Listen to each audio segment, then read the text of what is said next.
Good afternoon. This is it. Welcome to the Kickoff Show presented by Axalta. I'm Chris McPherson, joined alongside Fran Duffy. As in a half hour, the Eagles will clash with the Dallas Cowboys for first place in NFC East at AT&T Stadium in a rematch of a game that took place less than a month ago at Lincoln Financial Field. We'll forget about the fact that Dallas won that one 27-20. On today's show, we go one-on-one with wide receiver Golden Tate, and Eagles insider Dave Spadaro and Amy Campbell will bring you the key storylines to follow. But first, Fran, as we look back at something that the Eagles have done, winning 2 straight games, they've actually taken a formula that's been successful for Dallas and something that the Cowboys utilized in the upset win over New Orleans on Thanksgiving. Yeah, I think really it comes down to 2 factors, one on offense, one on defense, and I think defensively, you want to be stingy in the red zone. Don't give up points inside the 20-yard line. That's something that the Eagles have been very good at over the course of the last 3 years. And then offensively, control the football. That comes from running and then also winning on third down. If you're able to do both of those things, control the clock, control time of possession, now you're in business. Eagles struggled on third down in that first matchup with the Cowboys. Let's send it to AT&T Stadium in Arlington, Texas for the warm-ups. And there's Zach Ertz. Look, Eagles have been in playoff mode the last couple of weeks. Ertz has certainly delivered with 16 catches for 174 yards and a touchdown in the 2-game win streak. But I'm looking at quarterback Carson Wentz. For me, Fran, this is the biggest matchup of his entire career. And with great news for the way he's performed in 2018, he's had a quarterback rating of 98 or better in all but 2 starts on the year. Yeah, and a bunch of those starts coming against division opponents. I think when you look back at Carson's last game against Dallas, it wasn't his best performance. He did have that one bad interception early against Leighton Vander Esch, but you go back and you look at what Carson has done the last 2 weeks, and he's been so efficient with the football, very decisive. He's been accurate. The game last week still wasn't even his best, but he was still very efficient with the football. If you're able to do things like that, I think you can put this offense in a big-time position to succeed. Hey, this is big for Carson Wentz and company because with a loss, the Eagles will be 2 games behind the Cowboys. They'll also lose a tiebreaker with just 3 games remaining. We'll get more into that later on in the program. But with Wentz, we saw some of those improv skills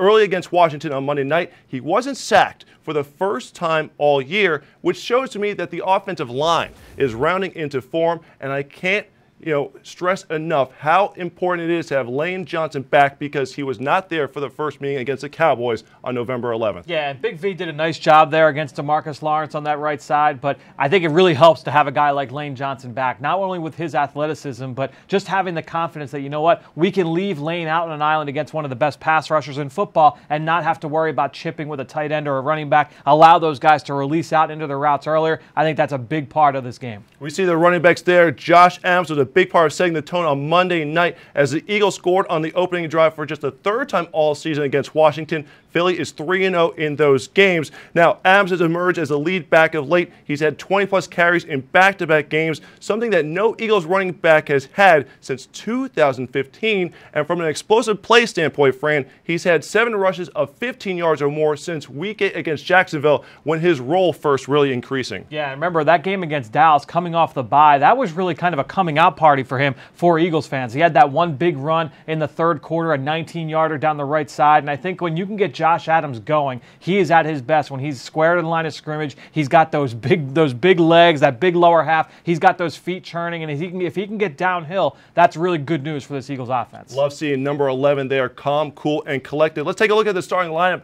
for the Eagles offense. Key note here, Jason Peters playing despite not practicing this week. He exited, remember, the Washington game on Monday night in the 4th quarter with an ankle injury. He was not at the facility on Friday, tending to a personal matter. Now, we spoke about Ertz earlier in the show. He set the franchise record for most receptions in his season last week, and he's only 7 away from becoming the first Eagle with 100 in a single year. Yeah, I think when you look at Zach Ertz in this game, he's got a big-time matchup against Jeff Heath, and that's a sign for me that things are not going to change with Zach Ertz and his production. I think when you look at that matchup, that's one you want every single down if you're the Eagles. All right, you see number 19 there, Golden Tate in the starting lineup. We're going to have a one-on-one interview with him later on in the show as the Eagles got him at the trade deadline. Now, the Cowboys got a wide receiver of their own at the trade deadline in Amari Cooper, and he's really opened up the offense for Dallas, making the play-action game that much more effective for Dak Prescott and company. Yeah, what makes him so dangerous, Chris, is that he's a guy that can create his own separation. He's such a good route runner. He can win with quickness, and he can win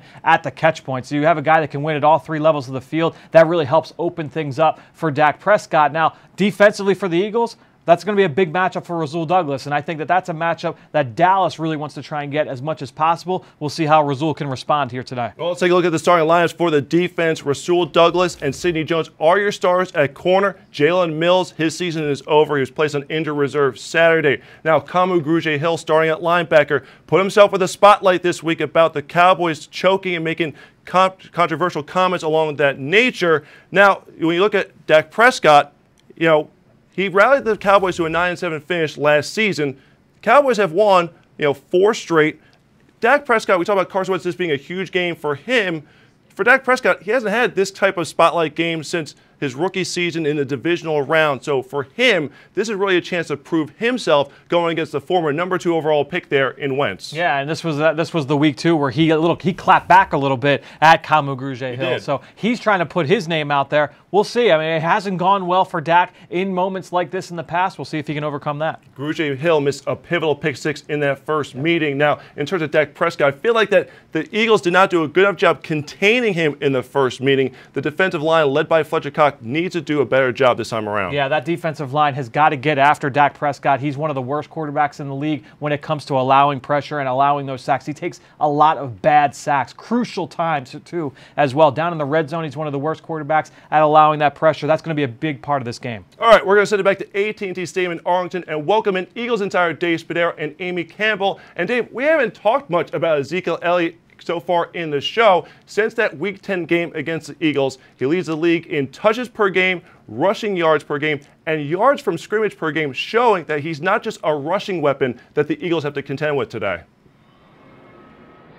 Well, I think you should be talking a lot about Ezekiel Elliott because he is what makes this Dallas Cowboys offense going.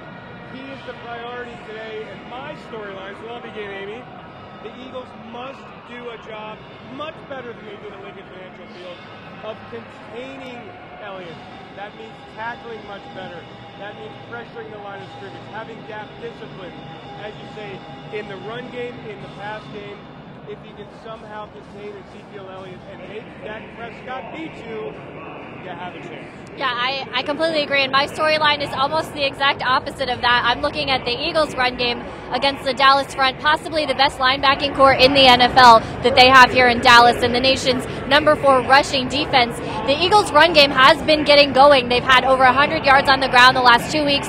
33 carries last week, which is their second most, the most they've had since Week 3 against Indianapolis. That's allowed them to be balanced on offense, so they've been getting some momentum on the ground, but this is going to be a tough test here against the Dallas linebacking core. And maybe they kind of play together, Amy. If the Eagles run the ball effectively and control the football, that keeps the Dallas offense off the field. Yes. Because you don't want to have to play catch-up against a Dallas defense that is playing such dominating football right now. Absolutely.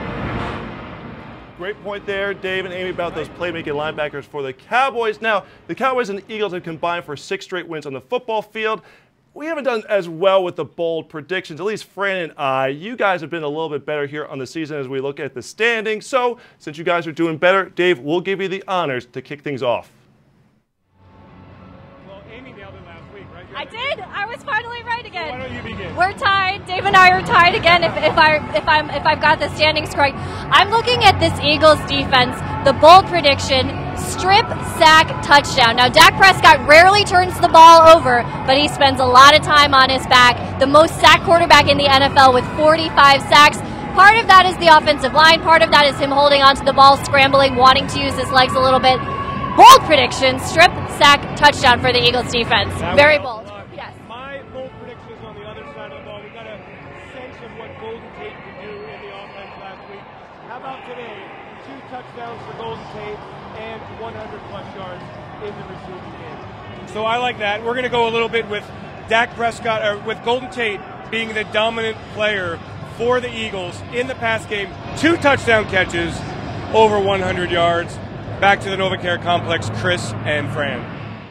Love the bold predictions there. It's funny because, Amy's feeling the juice. That was my bold prediction a week ago with Fletcher Cox getting the touchdown. This week she says a strip sack for the score. Hey, look, if the Eagles beat the Cowboys, we'll take it no matter the way it happens. Fran, I'll let you kick things off here as we give you our bold predictions. Well, I'm going to stay with the theme and look to something that happened last week, and that was that Carson Wentz was not sacked. You mentioned it earlier in the show. I think that that's going to happen again here today. This is a very good Dallas front, no question about it. But when you look at Carson Wentz and the way that he's been playing over the course of the last 2 weeks, since that Saints game, he has been dropping back and letting go of the football. It has not been a lot of holding on to it, waiting for something to happen. Yeah, he's created in the backfield. He hasn't lost that element, but I think he's going to be very decisive here today. They know that Dallas front is aggressive. He's going to try and get the ball out quick.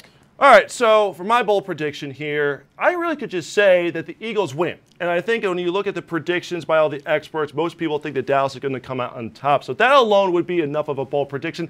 I'm going to go above and beyond that. Special teams played a role in the first matchup with the Cowboys. Jeff Heath, if you remember, had that fake punt that led to a first down and kept the drive alive for the Cowboys.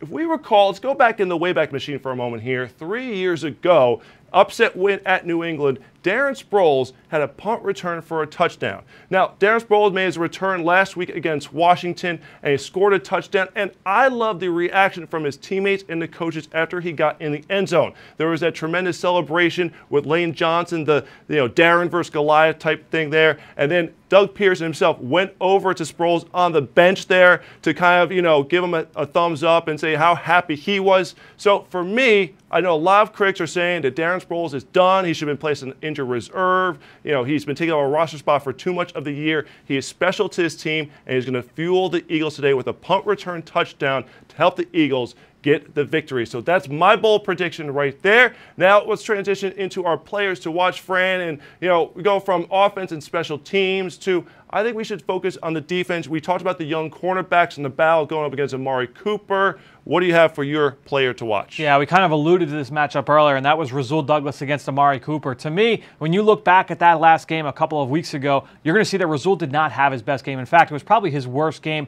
as a pro. Whether it was allowing outside leverage against that one screen late in the first half, he gave up a lot of catches in man coverage, some catches in zone, had a couple missed tackles. Just was not a good game for Rasul Douglas. He's played better the last 2 weeks. You want him to build off of that going into this game. He's a guy that's going to be put under the spotlight against Amari Cooper. Not just in the pass game. I think a great short choice there with Rasul Douglas, but not just in the pass game, but the run game as well was very, very good in helping contain Adrian Pearson. Remember, Adrian Pearson had the 90-yard touchdown run, didn't hit the century mark for the game. So I'm going to stick with defense. I'm going to go up front to the line. I'm looking at BG. Brandon Graham. Okay, you go back to the first meeting with the Cowboys, sacked Dak Prescott on the offense's first play of the game, had an outstanding game on Monday night in the win over Washington. I think he's really rounding into form, was slowed down at the start of the season by the offseason ankle injury. So for my money, you need your best players, your leaders, your stars to step up in the biggest of games. This is essentially a playoff game for the Eagles.